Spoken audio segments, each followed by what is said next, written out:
आज होता मंगळवार. सकाळी-सकाळी छान अशी पूजा झाली आणि ऊन बघा किती वाढलंय. तर मला कॅमेरामध्ये काहीच दिसत नव्हतं मोबाईलमध्ये आणि खूप सुंदर असं जास्वंदाचं फूल उमललं होतं एकदम मोठं ऑरेंज कलरचं.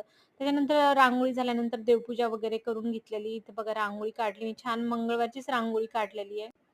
कारण मला त्या वाराच्या रांगोळ्या खूप जास्त आवडतात. त्यांनी मस्त फुलासारखी डिझाइन येते आणि त्याच्यामध्ये आपण कलर सुद्धा भरू शकतो.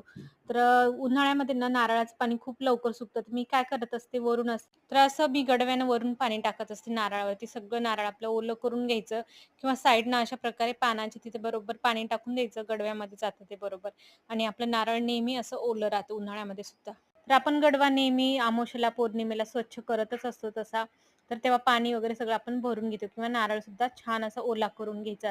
तर आज मी बनवणार होती मस्त अशी शेवग्याच्या शेंगाची भाजी. या शेंगांना तुमच्याकडे काय म्हणतात नक्की सांगा. छान इथे कांदा खोबऱ्याचा मसाला भाजून घेतला आणि शेंगदाणे टाकत असते थोडेसे आणि त्याच्यामध्ये धनेपूड सुद्धा मिक्सरमधून बारीक काढते.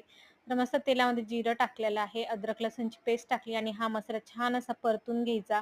मसाला छान होऊ दिला ना तेल सुटेपर्यंत याच्यामध्येच आपल्या तेलामध्येच, तर भाजी सुद्धा छान टेस्टी लागते. तर शेंगदाण्यामुळं काय होतं शेंगदाण्यामुळे असं छान घट्टपणाही येतो आणि चवीला सुद्धा भाजी छान लागते. त्याच्यामध्ये मी थोडीशी हळद टाकली आहे, टोमॅटो टाकला अर्धा आणि टोमॅटो आम्हाला सगळ्याच भाज्यामध्ये पाहिजे.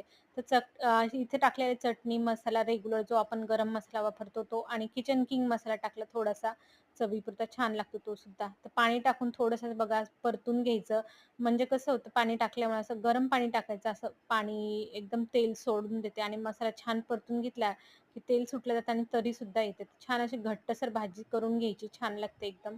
जेवढं पाहिजे तेवढं बघा इथे पाणी टाकून घेतलं, मीठ टाकलं, छान उकळी आली त्याच्यावरती वरून टाकायची कोथिंबीर आणि एकदम गरम-गरम भाजी ही एकदम एकच नंबर लागते. भाकरीसोबतही आपण खाऊ शकतो, पोळीसोबत किंवा मग भातासोबतही खूप छान लागते. नक्की ट्राय करून बघा. तुमच्याकडे या शेंगांना काय म्हणतात ते सुद्धा कमेंटमध्ये नक्की सांगा. तर आता सगळ्यांचे जेवण वगैरे झाले, सगळे ऑफिसमध्ये हे गेलेत आणि मुली आल्या स्कूलमधून, गार्गी स्कूलमधून आली आणि तिला वाढून वगैरे दिलं. तर भांडे खूप सारे निघाले होते. कंटाळा तर येतो, पण हे जर आता आपण आवरून नाही घेतलं ना, तर मग दिवसभर तसंच राहतं आणि किचन वाटा क्लीन झाला की खूप फ्रेश वाटतं एकदम.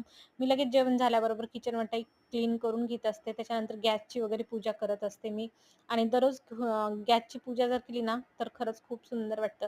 तर थोडा वेळ आराम केला. त्याच्यानंतर 4-5 वाजता मी इथे चहा बनवून घेतला माझ्यासाठी. गार्गीला बसवलं अभ्यासाला एकीकडे आणि मी निवडत होती भाज्या तिच्या साईडला बसून मग. कारण त्यांच्याकडे जर आपण बसलो नाही अभ्यासासाठी किंवा त्यांच्याजवळ अभ्यास करत असताना बसलो नाही, की मग ते अभ्यासात लक्ष देत नाही. त्यामुळे मग भाज्या वगैरे जे काही निवडायचं असेल ना, ते मग तिला अभ्यासाला बसवते आणि मी सुद्धा तिच्या साईडला बसून जाते भाज्या निवडण्यासाठी. तर कसा वाटला आजचा व्हिडिओ छोटासा? आवडला तर लाईक करा, कमेंट करायला विसरू नका.